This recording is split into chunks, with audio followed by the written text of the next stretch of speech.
እሺ መምህር እሺ የኔ እንኳን ጥያቄ ህልም አይቼ ነበርና ትንሽ ቆይት ብሏል አንድ ወር ከምናምን ይሆናል ህልሙን ካየሁና ይመስለኛል አንተ ወደ አንተ መጣ ይመስለኛል እኔ አንተ እንደመፈውስ ነገር እያከሄድክ ወደ አንተ መጣ ይመስለኛልና እዛ ቦታ ላይ የሆነ ሜዳ ላይ ነው ያለው አንተ ከዛ አንድ አክስት አለች እሷ ቁጭ ብላ አገኛታለሁ እንዴ አንቺ ወደዚህ የመጣች ነው እንዴ ስትለኝ አው ሰላት እኛም እኮ እዚህ መተን ነው ትልቅ ናት እድሜ ጸጋል አላትና ቁጭ ብላለች ወንበር ላይ አሁን ወደሱ እየሄድኩ ነው ምናምን እላታለሁ ከዛ እሺ ትለኝና ከዛ ልክ አንተ ጋር መጥቼ ስሟን ትጠራልኛለህ የሷን ስም እንደዚህ የምትባል አክስት አለሽ እንዴ ስትለኝ አዎ ኖ እንደዚህ የምትባል ሰው ታውቂያለሽ ስትለኝ አዎ አክስቴ ነች ያው እዛ ሜዳው ጋር ቁጭ ብላለች ስልህ ቆይ እንደውም አሁን ምንም ነገር እንዳትይዝም ብለሽ እንትን በያት ጠጋበይና አነጋግሪያት ግን ምንም እንዳልኩሽ እኔ እንዳትነግሪያት ትለኛለህ ቀይ አክስት አለሽ ወይ ቀላቷንም ጠይቃ ማለት ነው ከዛ አውዛለሽ ምናምን ለህና ከዛ በኋላ ይሄን እንዳልኩኝ ወዲያውኑ የሆነ መብረቅና ዝናብ ምናምን የተቀላቀለበት ነገር ይመጣል ከዛ በቃ ሁላችሁም ጸልዩ ትላለህ ብዙ ሰው ተሰብስቧል አንተ እየፈወስክ ነውና በቃ ሁላችሁም አሁን እንትን በሉና ጸልዩ ትላለህ ከዛ ሊመጸለይ ይጀምራልኝ ከዛ ልክ እንደዛ ያለ ጌታ ኢየሱስ የሆነ ይሄ የገና አባት የሚለብሱት ልብሶች አሉ አይደለ የገና እንትን ላይ የገና አባትን እያሉ የሚለብሱት እንደዛ አይነት አረንጓዴውን ቀዩን ሳይሆን አረንጓዴውን ለብሶ ከላይ ዝም ብሎ ተንሳፎ እጁን ይዘረጋልኛል ለኔ ማለት ነው አይኔ ጨፍኜ ስጸልይ ወይኔ ጌታ ኢየሱስን አየሁት በጣም ይደሰታለሁ ማለት ነው ከዛ በቃና የሆነች ብልጭልጭ እንትን ካንዲ የምትመስል ነገር ይወረውርልኛል ለኔ በእጁ ከዛ ልክ ደረቴን ትመታና ትወድቃለች በቃ ሮጥና ያችን ይዤ ወይኔ በቃ አንተን እንዳትልብኝ እንዳትጠፋብኝ ምናምንልና ይዝና ቀጥስል የለም እሱ ከዛ አንተ ከጎን ያለው ሁላችንም ያው እንዳልከው ጸልዩ ስላልክ እየጸለይን ስለነበር እንዴ መምህር አየሁት ጌታ ኢየሱስን ስልህ እንዴ አየሹ እንዴ ምን ትለኛለህ አው አላያችሁትም እና ተዝለኛ ላይ ነው ተለኛል ከዛ ያችን ካንዲዝና በቃ መምህርዬችን ለቲቪ መስጠት ፈልጋለሁ እቲ ልጅ እንድትወልድ ፈልጋለሁ እልሃለሁ በቃ ቆይ ይሄንን ምስክርነት ተሰጫለሽ ለህዝብ እና ቆይ ካሜራችንን እናስተካክልና በቃ ቶሎ መናገር አለብሽ ጌታ ኢየሱስን እንዳይሽ ትለኛለህ ከዛ ልክ ሰው እንደተሰብስቦ እኔ ምስክርነቱን ልሰጥ አንተ ኢንተርቪው ልታረገኝ ስትል እህት አለችኝ ትንሽ እሷ እና ትንሽ ወንድም አሉኝ እነሱ ይመጣሉ ከዛ እነሱ ሲመጡ በቃ ሳያቸው ዲን ከይት መጡ እላለሁኝ እነሱ ደግሞ በይት መተው ነው ምናምንልና ልክ ምስክርነቱን አንተ ኢንተርቪው ያደረከኝ ሰው እየመጣ ዲስትራክት ያደርጋል አንተን እንትን እንዳለልና ከዛ ያን ያለን ሳንጨርስ ያው በመሃል ህልሙ እንትን አለና የዚችን እንደው ህልም ብትፈታልኝ ብዬ ነው የደወልኩት አይ ህልሙ እኔን ወክሎ ያሳየሽ የምታዳመጪው ትምህርት ነው ብዙ ጊዜ እናገራለሁ አይደል እኔን ስታዩ ብዙ ጊዜ ትምህርቱን እኔ ማስተምረውን ትምህርት ማለት ነው እንጂ እኔ አይደለሁም ብዙ ሰዎች በህልም አየነህ በሚሉበት ሰዓት መምህርንም ማንኛውም ሰው ስታዩ የሚጠብቃችሁ መልአክ በቅርባችሁ ያለውን የምታዳምጡትን ሰባኪም ይሁን ትምህርትም ይሁን ካህንም ይሁኑ መልካቸውን መስሎ መጥቶ በምትወዷቸው ሰዎች በኩል ወይም በምትቀርቧቸው ሰዎች በኩል መጥቶ እናንተን ያስተምራችኋል ግን የጠባቂ መልአካችሁ ስራ ነው አሁን መጀመሪያ ላይ ያየሽው እንጸልዩ ስገዱ እግዚኦ በሉ ምናምን በየስለ የነበረውና ስላክስትሽ ነው የተነሳው በሙሉ ትምህርቱ ወደ እናንተ ቤት ልክ ሲመጣ አንቺ በትምህርቱ ምክንያት ስትለወጪ ትልቅ ለውጥ ይመጣል መብረቅ ምናምን ያየሽው የእውቀት ለውጥ ይመጣል የእውቀት ለውጥ መንፈስ ይይዛል እናንተ ቤት ውስጥ የተቀመጠ መንፈስ ይያዛል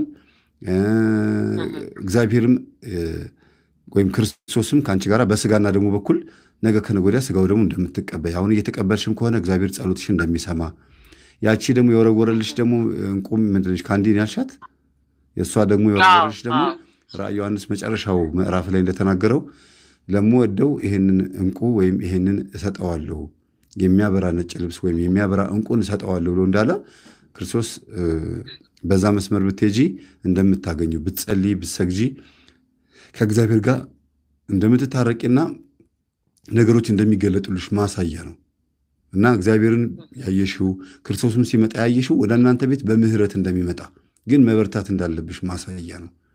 ትምህርቱ ለውጥ እንደሚያመጣ እናንተ ቤት ውስጥ ማሳያ ነው። ይሄ ነው። እሺ እሺ ይሄ ነው። ሌላ አለ? እሺ ቆይቶ ነው መሰለኝ ድምጽ የሚያመጣላቸው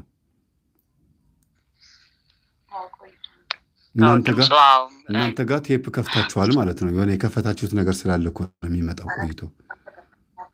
አይ ምንም አልተከፈተም መምህር፣ ኔትወርኩ እንዳይሆን ይሁን። መልካም እሺ። እንግዲህ ያየሽው ህልም የሚያሳየው አክስትሽን መጠየቅ የሚገባሽ ነገር አለ። ምንድነው እሱ? እኛ ቤተሰብ ውስጥ እኛ ጋር ያለው ነገር ምንድነው ብለሽ ጠይቂያታል አልከኛልሽ? አዎ ምንም ነገር እንዳትያት አንቺ አሁን ዝም ብለሽ ወደሷ ሂጂና እዛ ቦታው ላይ አለች እሷ እና ግን አሁን ምንም ነገር እንዳትናገር አንተን ለኔ የምትለኝ ምንም ነገር እንዳትያትና ዝም ብለሽ ወደሷ ሂጂና የሆነ የምትነግርሽ ነገር እንዳለ ነው የምትነግረኝ። ላይክ እሷ የሆነኛ ጋር የሆነ ነገር የተያያዘ ነገር እንዳለ አንተ እንደነገርከኝ ሳይሆን ከራሷ አምጥታ ብቻ እንድትነግረኝ ነው አንተ እንትን ስትለኝ የነበረው። ለአንተ ግን ታይቷል። ያው እንዳልኩህ አንተ የእግዚአብሔርን እንትን ያው በእኔ በህልሙ ማለት ነው እግዚአብሔር ለአንተ ጸጋውን ሰጥቶ እየፈወስክ ነው፣ እዛ ቦታ ላይ እየተናገርክ ነው፣ ሰዎችን እንትን እያልክ ነውና ያ ነገር ለአንተ ላይ በማስተምረው ትምህርት ብዙ ሰዎች በቤታቸው ጸሎት ክፍል እንዲኖራቸው ሱባኤ እንዲገቡ እንዲጠመቁ ሲጠመቁ እንዴት ብሎ መንፈስ ማሰር እንዳለባቸው ማስተምረው ትምህርት እናንተ ቤትም መጥቶ ስራ እንደሚሰራ ማሳያና በአክስትሽ በኩል ወይ ተንኮል ወይ ደግሞ አክስትሽ ስለ ቤተሰባችሁ የምታውቀው ነገር ካለ የሆነ የምትነግርሽ ሚስጥር ሊኖር ይችላል። እናትሽ እኮ እንዲህ ናት ወይ አባትሽ እንዲህ ነው እንዲህ ያን ነገር አቅ ነበረ። ለምን አክስትሽ ማለት ወይ አባትሽ ወይ እናትሽ እህት ስለሆነች ስለ እናትሽና ስለ አባትሽ የሆነ የምታውቀው ሚስጥር ይኖራል። ያ ደግሞ አሁን አለብኝ ብለሽ የምታስቢው ችግር መፍትሄ ሊሆን ይችላል። እሷ ስትነግርሽ አሃ ለካ ሁሉ ጊዜ ያባከነኝ ይሄ ነው እንዴ ብለሽ የሆነ የምታውቂው የምትረጁ ነገር ይኖራል። ወይ ደግሞ ራሱ አክስትሽ ችግር ፈጣሪም ከሆነች ደግሞ እግዚአብሔር በዛ በኩል ምንድነው እሱ ብለሽ እንድትጠይቂ አሁንም ሱባኤ ስትገቢ ምንድነው ካክስቴ የመጣ መንፈስ አለ እንዴ ብለሽ መቀጥቀጥ መስገድ ብለሽ ቼክ ማድረግ አለብሽ ማለት ነው። እሺ አዎ ያው ደግሞ እሺ እግዚአብሔር ይስጥልኝ። በጣም ነው የማመሰግነው መምህር። እሺ ሰላም። እሺ ሰላም ደርሽ።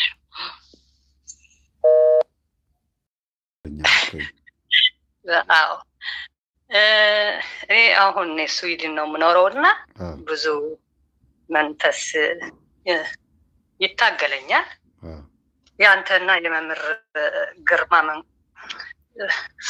ፊልም እያየሁ የእነሱ ስብከት እየሰማሁ እግዚአብሔር ይመስገን ብሎት ትዳር ይዤ 3 ልጆች ወልጄ አሁን ግን ከባሌ ጋር ተጣላን ማለት ነው። መምህር ግርማ የመጡበት ጊዜ 3 ነው ከጸበል ያመለጠው ባለቤቴ ማለት ነው።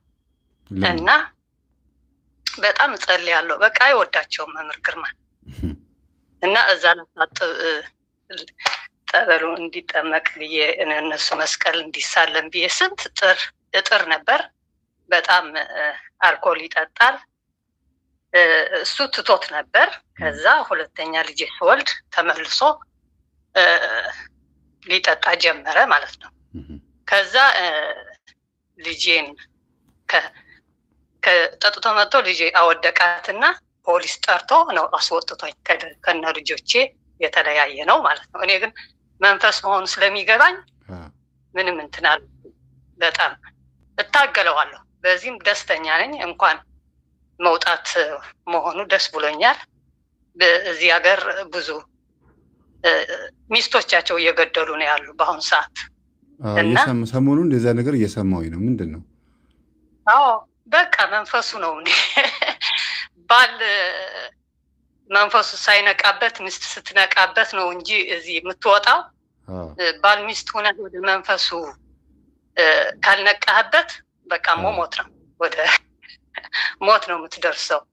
በትዳር ላይ ነው በቃ በልጆች መግደል በሚስት መግደል እንደውም ፖሊስ መጥተው እሱ ጠርቶ ለኔ መታችኝ ብሎ ነው እኔን ወደ ፖሊሶች አስጥሎ ልጆቼን እንዲነጥቀኝ ነው ያሰበው መደወል ወደ ፖሊስ በጣም በፈተና ውስጥ ነው ያለፍኩት ግን እኔ የመምህር ግርማ እግዚአብሔር እድሜና ጤና ይስጣቸው በእነሱ መንቃት መንፈሱ በደንብ አውቄዋለሁ እና እየጸለይኩ በቃ ብዙ አልጸልይም እኔ ደካማ ነኝ በደንብ ብጸልይ ባሌም አብሮኝ ይኖር ነበር እኔ በጣም ደካማ ነኝ በጸሎት ግን ለኔ ለራሴና ለልጆቼ ተከላክያለሁ በእግዚአብሔር ኃይል ማለት ነው እና እስካሁን ደግሞ እየተፈታተነኝ ነው አሁን እሱ ከቤት አስወጥቶኝ ብዙ ሆቴል ሂጄ ድራግ የሚጠጡበት ሆቴል በቃ እዛ ኮሮዴ ነው የሚባለው እንደዚህ ድራግ ጠጥተው ሙሉ ቀን ሙሉ ሌሊት እየተመላለሱ የሚኖሩበት ሆቴል ነው የነበርኩት ከነ ልጆቼ ግን በጸሎት እግዚአብሔር ይመስገን እግዚአብሔር ጠብቀኝ እያልኩ ከዛ ወጥቼ በ6 ወር ለሱ ከቤት አስወጥተው በጸሎት በእግዚአብሔር ለኔ ቤቱ ሰጥተው ለሱ አስወጡት ማለት ነው እስከዚህ ነው ለኔ እግዚአብሔር የረዳኝ እና እስካሁን ደግሞ ምናልባት ካለሽበት ሁኔታ አንፃር እግዚአብሔር ረዳኝ ልትይ ትችያለሽ እንጂ በሁለታችሁ መካከል የተፈጠረው ነገር ነው ሊያሳስብሽ የሚገባው አዎ አሁን በሁለታችን ያለው መንፈስ በቃ እሱ ልጆቼ እንዲያስነጥቀኝ ብቻ ነው የሚፈልገው ልጆቹን ይፈልጋል በቃ እንዴት ያስነጥቃት እሱ ልጆቹን ይፈልጋል በቃ ልጆቼ ሶሻል የሚባሉ በትዳር ውስጥ ገብተው እንደዚህ እንትን ዳኛ የሚሆኑሉ ማለት ነው ለነሱ የማይሆን ነገር እየነገረ እንደዚህ ትመታቸዋለች ወይ እንደዛ ይመስለኛል እኔ ምን እንደሚል አይገባኝም ግን አሁን በቀደም ባለፈ ሳምንት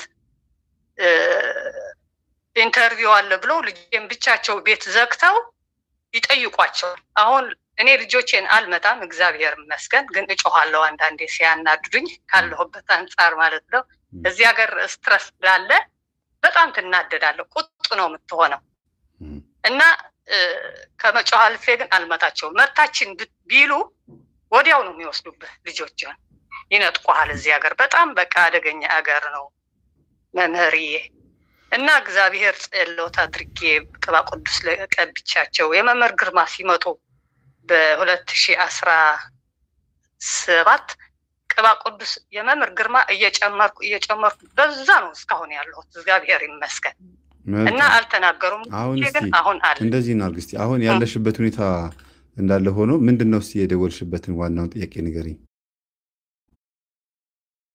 አሁን የደወልኩበት ዋና ጥያቄ እሱ እየተፈታተነኝ ነውና እጸልያለሁ አሁን እኔ በቃ አገርሽ ሂጂ ይለኛል የሀገር በጣም አልወደድኩትም እግዚአብሔር ይመስገን ስራ አለኝ ማን ሂጂ የሚልሽ ሰራለው በቃ እኔ በቃ ጠቅልዬ እንዲሄድ ፈልጋለሁ በቃ እና ምንድነው ውስጤ በቃ አልተቀበልኩትም በቃ ጥሩ መንፈስ ነው ወደ ሀገርሽ ሂጂ የሚለው ሐሳብ ጥሩ ነው እንደኔ ወደ ሀገርሽ እንድትሄጂ ወይ እንድትመጪ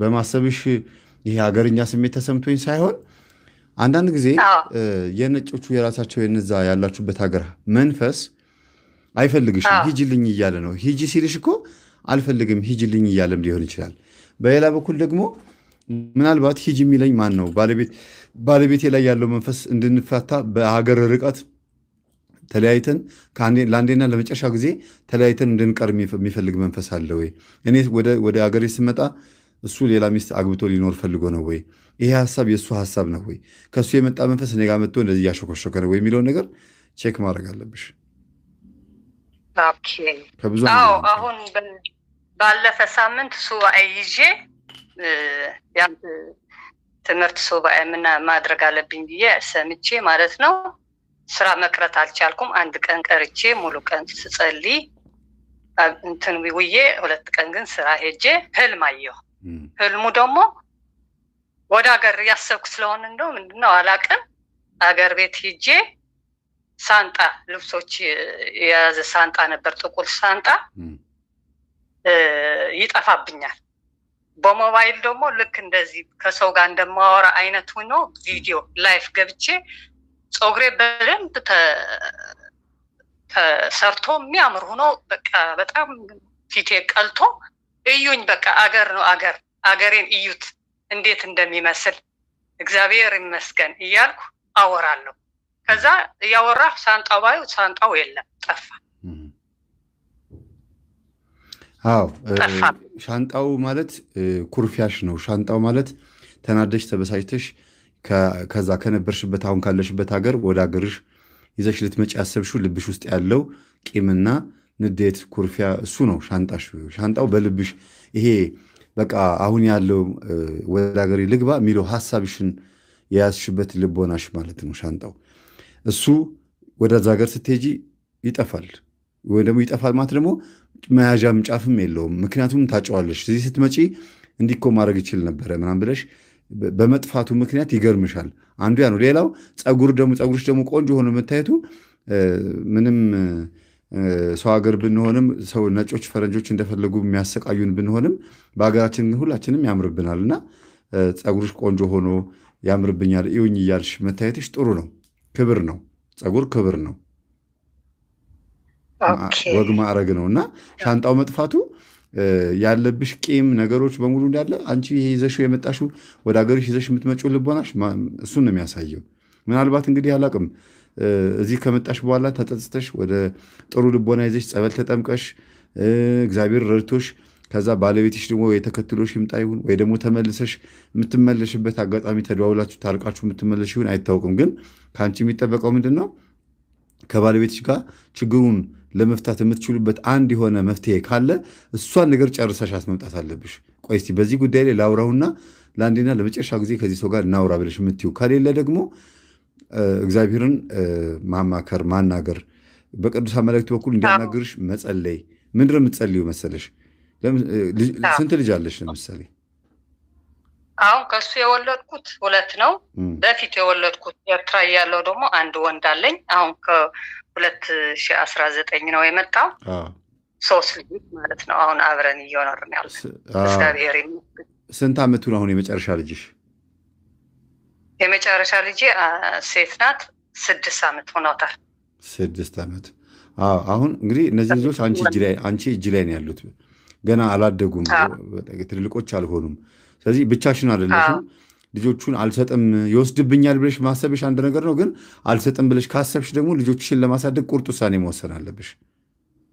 ለልጆቼ ነው የምኖረው፣ ምሰራው፣ የምለፋው፣ ገንዘብ ያጠራቀምኩትም ለልጆቼ ነው ካልሽ ስትመጪ ክብርሽም ሁሉ ነገርሽም ልጆችሽ ናቸው የሚሆኑት። የምትከበሪው በዛ በኩል ነው። ፀጉር ማሳደግ፣ ፀጉር ማበጠር፣ ፀጉርን መተኮስ፣ እንደዚህ ማድረግ በራስ ላይ ትልቅ የሆነ ክብር መጎናጸፍ ማለት ነው። ማንነትን ማስተካከል እንደማለት ነው። ስለዚህ ምናልባት ይሄንን ሀሳብ ከባልሽ ጋር ያለውን ሀሳብ ፍጹም እርስት የምታረጊው ወይ ስትመጪ ነው ወይ ደግሞ ስለ ልጆች ስታስቢ ነው ብዬ ነው የማስበው። ሻንጣ ማለት አኩርፎ ተጣልቶ ተቀያይሞ ከቤት ለመውጣት የታሰበ ልብ ማለት ነው። ልብ ማንነት ማለት ነው። ሀሳብ ማለት ነው። ልጄም 16 ዓመት ሞልቶታል እና ልጄም አልተቀበለውም። ሀገሩ ስጠይቀው እሱ መሄድ ነው የሚፈልገው እና አንድ ህልም ደግሞ አለኝ። ሱባኤ ጸሎት በነገራችን ላይ እግዚአብሔር ይመስገን ቆርብ ያለው እግዚአብሔር ስጋውና ደግሞ ወስጃለሁ። መጀመሪያ ጋር በጣም ያንቀጥቀጠኝ ነበር ስጋውን ስወስድ ማለት ነው እና እንትን ነገር ደግሞ ይሄ የዝሙት ነገር ደግሞ ያሳየኝ ነበር። ግን እሱ እንደሆን ስለማስብ በጣም እጸልያለሁ ውስጤና ልክ ስቀበል ደግሞ ያ ስሜት ይጠፋል። አሁን እግዚአብሔር ይመስገን እየሄደልኝ ነው። ይሄን ነገርስ ምን ይሆን? ዝም ብዬ ልቀበል ወይስ? የስጋ እኮ ሁልጊዜ ከፍልሚያ ከፈተና አልፎ አያውቅም። ምንም ነገር አይንካኝ ስለቆረብን መልአክ ሆነን ክንፍ አብቅለን እንበራለን አይደለም። በፍልሚያ ውስጥ ሆነን ነው ስጋው ደግሞ የምንቀበለው። ፈተና ውስጥ ሆነን እያንዳንዱ ነገር እየተፋለምን ነው ስጋው ደግሞ የምንቀበለው እና ምንም ነገር ስለመጣብሽ ወዲያ ወዲህ ማለት የለብሽም። ልጆችንም እያቆረብሽ አንቺም እየቆረብሽ ከአሁን በኋላ የምትኖሪው ምንም እንኳን ወጣት ብትሆኝም ግን 3 ልጆች ወልደሻል። ቢያንስ እንኳን 2 ልጆችሽን በደንብ አገሽ ለማሳደግ መሞከር። ትልቁ ልጅሽ ያው ከዚህ በኋላ ቢያንስ ራስህን ቻል፣ ጾም፣ ጸልይ፣ ስገድ ብትይው በከፊል ያግዝሽ ይሆናል። ሌሎቹ ግን የአንቺን እርዳታ ይፈልጋሉ። ልጄሞ እግዚአብሔር ይመስገን መምህር ተስፋዬ ብታየው እግዚአብሔር ይመስገን ይሄዳል ቤተክርስቲያን። አሁን እንኳን የልጆች እንዲያስተምር እንትን እያደረገ ነው የሚያስተምር። ዛ ልጆች በጣም ስነ ስርዓት ያለው ልጅ ስለሆነ ይመርጡታል። እዚህ ይማር ይምጣ ይሉኛል። ይሂድ እሱ ደግሞ ማማ ይሂድ ይለኛል። እሺ ይሂድ ችግር የለውም እለዋለሁ። እግዚአብሔር ይመስገን ይሰግዳል፣ ይጸልያል። ግን አንዳንዴ ያኮርፋል። ትንሽ ነገር ስናገረው ከኔ ጋር ስላላደገ እንደ እናቱ አያየኝም። ያከብረኛል፣ ይታዘዘኛል። እግዚአብሔር ይመስገን። ትንሽ ነገር ስናገረው ግን ከእናቴ ጋር ከአያቱ ጋር ነው ያለው። የአያት ልጅ ቅምጥል እኮ ነው እንዴ? ምን ነካሽ? እሱ ነገር ስለሆነ ትንሽ ያኮርፋል። የኔ ልጅ ራሱ እኔ አሁን ዘቢብ ልጅ አለችኝ እና ትንሽ እናቴ ጎረምሶች ነበር የወለደችው እና ሁላችንም ጎረምሶች ነን ቤት ውስጥ። ከዛ ሴት ልጅ ስወልድ ጊዜ እስቲ አምጣትና እኔ ጋር ትንሽ ሴት ልጅ ጸጉሯን እየሰራሁኝም እያጠብኩኝም እኔ ጋር ትደግ ብላኝ የተወሰነ ጊዜ ዘቢብን ለእናቴ ሰጥቻት ነበርና እና የአያት ልጅ ቅምጥል ነው። አሁን አያቴ ትላለች። በቃ ወደ እናቴ ነው የምታዘነብለው። እኔም በቃ እንደ እናቱ አያየኝም ማለት ነው። ምናምን ይከፋኛል። ያለ ነው በልጆች ላይ ያለ ማንኛውም ቤት ውስጥ ያለ ነው። ይሄን እንደ ችግር እንደዚህ አይነቶቹ ነገር እንደ ችግር አትቁጠሩ። ግን ትልቁ ነገር ቅዱስ ቁርባን የሚወስድ የሚሰግድ የሚጸልይ ልጅ ይሁን እንጂ ሌላ ምንም ቀስ ብሎ ያድጋል። ውሃ የጠጣው ሁሉ ያድጋል ይላሉ። እንኳን አይደለም እንኳን መንፈሳዊ ሆኖ እንደው ልጅ አድግ ካርለን ተልስባ ጊዜ ውሃ የጠጣ ሁሉ ያድጋል ይላሉ አንዳንድ ልጆች። ስለዚህ እንኳን እኛ ኦርቶዶክሶች ሆነን ቀርቶ ምንም እንኳን እንትን እድል ፈንታ የሌላቸው እንኳን ልጆች አድገው ትልቅ ሆነው ማስተዋል የሚችሉበት እድሜ ይሰጣቸዋልና ብዙ ማትጨናነቂ አልጨናነቅም።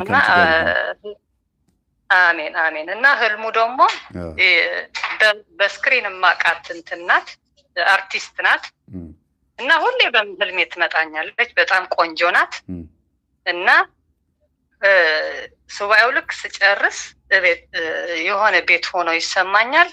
ትመጣለች እኔ ጋርና ዝም ብላ ትመለከታኝ። ልክ እንደዚህ የዋህ ሰው ዝም ብላ ታየኛለች እና ምግብ አቅርብነን እንበላለን አብረን።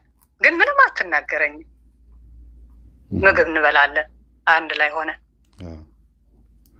አይ እስቲ ይሄ ምን እንደሆነ እኔም ሌላ አንቺ የምታውቂያት የምታደንቂያት ምናምን ከሆነች በእሷ በኩል ያው በምናውቀው በኩል መጥቶ እግዚአብሔር ይቀርበናል ይባላል በብዛት። አሁን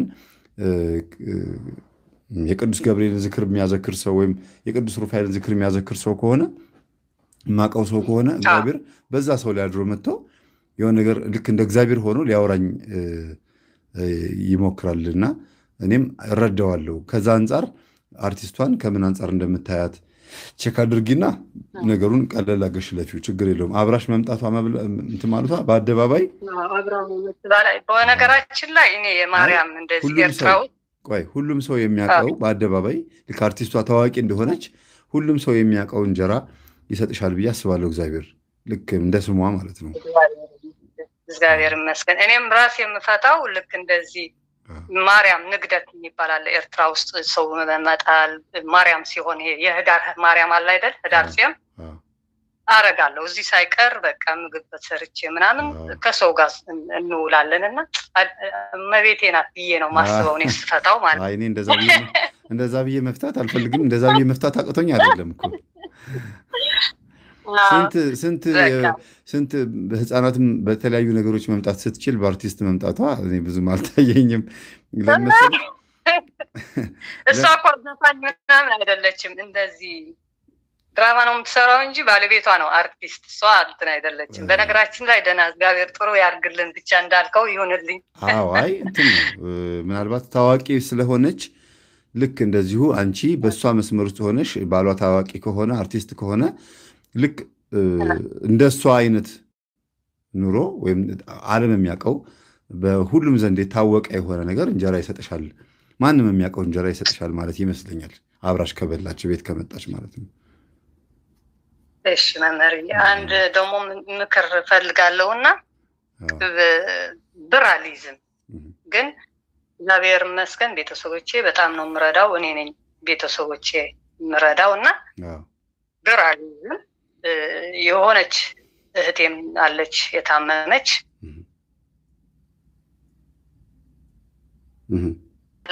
ሄሎ ኔትወርክ ነው ኔትወርክ። ሄሎ ሄሎ አሎ አለ። ኔትወርክ ተቋርጦ ነው። እሺ እና እንደዚህ ሰላቢ እንደሆነ አውቃለሁ እና ብር ደግሞ ብዙ በቃ ልይዝም እና አንድ ነገር በመሰብሰብ ከጀመርኩ በቃ ጊዜው ነው የሚለኝ። ግዢው ሲልሽ ትገዣለሽ? አዎ እገዛለሁ። በቃ በቀደም አሁን ብር ነበረኝና ያጠራቀምኩት ልክ ጸሎት ስገባ በቃ ጊዜው አለኝና በኦንላይን እንደዚህ የሚገዛ ነው ገዛሁት። የክርስቲያን ቦርድ ማለት ነው ይሄ ምግብ የምንበላበት። በጣም ገረመኝ። ግን ነበረሽ አይደል?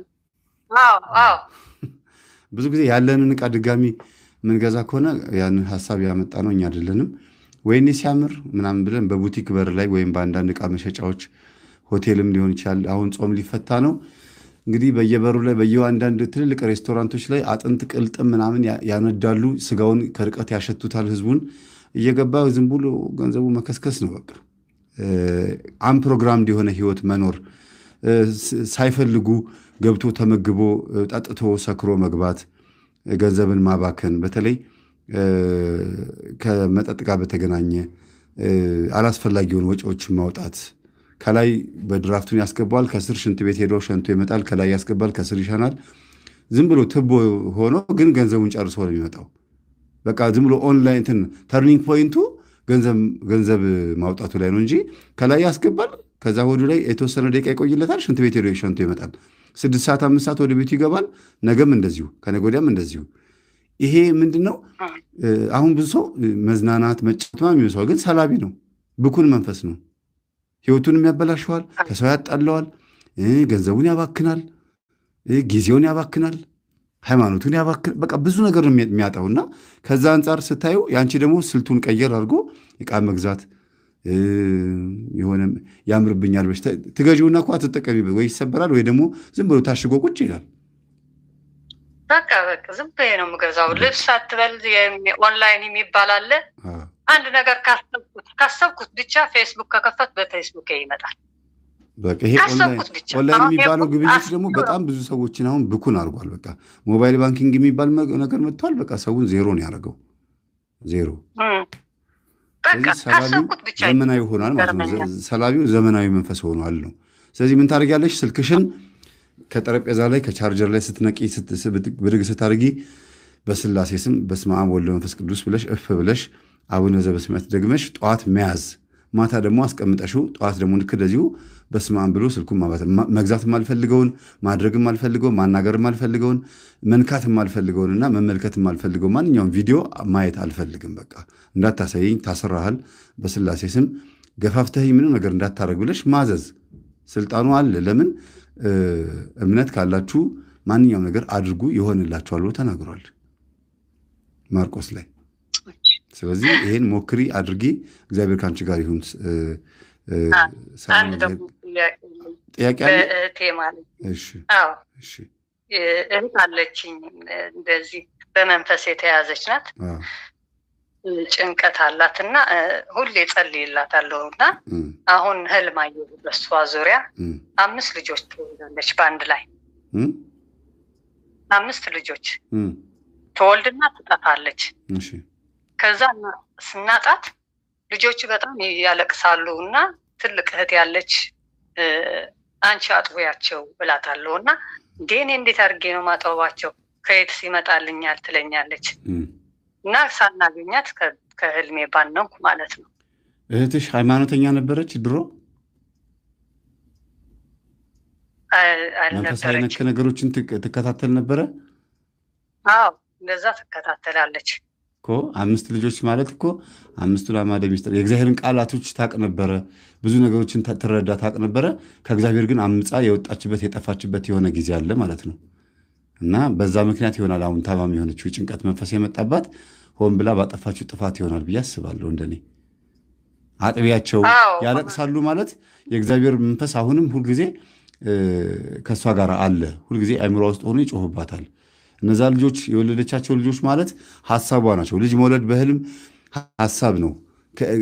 አንዲት ሴት ስትወልድ ካየች ወይም አንድ ሰው ሲወልድ ወይም አርግዛ ካየች ሐሳብ ቂም ወይም ደግሞ የሆነ ዕቅድ በውስጧ አምቃለች ይዛለች ማለት ነው። ስትወልድ ካየች ደግሞ ከሐሳቧ ተገላገለች ማለት ነው።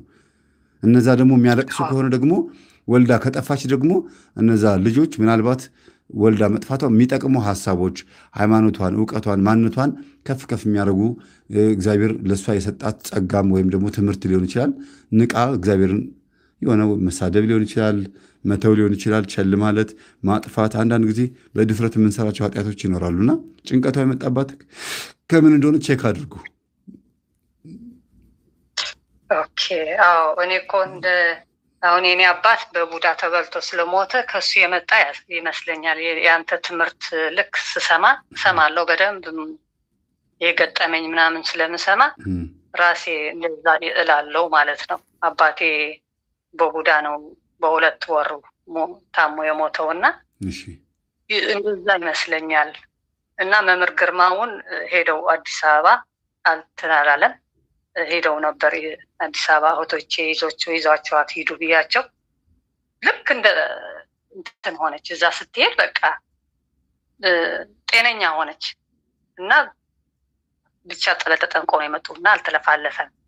አሁን ግን ደህና ናት፣ እግዚአብሔር ይመስገን ደህና ሆናለች እንጂ ልክ እናቴ ስትቆርጥ ውሃ ነው ይደፋላታል። ብዙ ችግር አለ። እኔ ደግሞ በዛ ብዙ አስባለሁ በሷም እና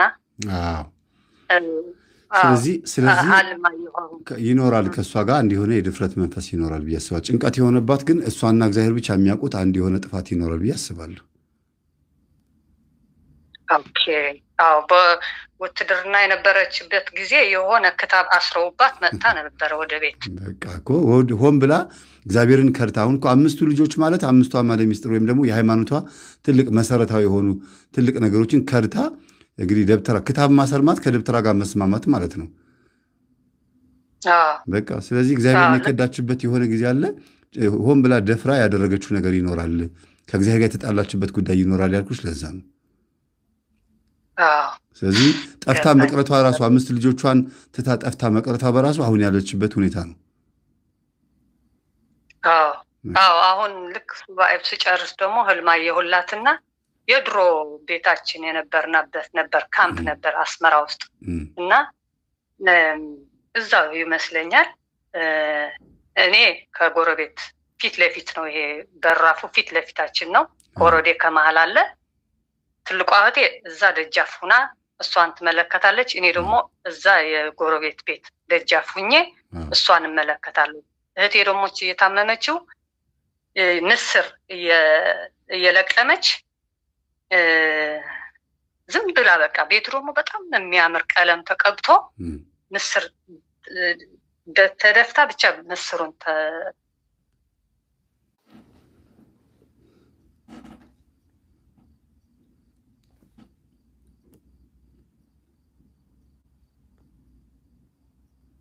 በጣም እንግዲህ የረጅም ሰዓት አውርተናል፣ ግን ኔትወርክ ነው የተቋረጠባት። በጣም ይቅርታ ይደረግልን። ይሄን ይመስላል የዛሬው ውሏችን።